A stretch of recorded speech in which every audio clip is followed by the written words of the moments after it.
So sebab tu aku cakap kan, networking orang kaya ni adalah benda yang buang masa sebenarnya. Kecuali kalau hang mencari wisdom. Sebab kan, dari sini hang networking pun kan, unless dia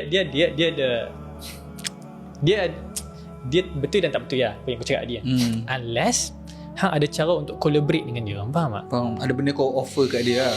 Bukannya kau just tahu dia wujud, dia baru tahu kau wujud, then what's the point? Okay. So point dia adalah, sebab tu aku tengok kan macam orang macam, oh kita kena surround diri kita dengan orang kaya. Betul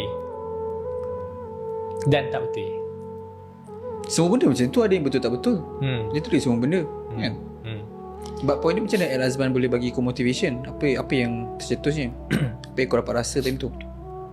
Okay, Al-Azman ni dia ada satu benda yang menarik lah pasal dia, yang mungkin side ni orang tak faham lah.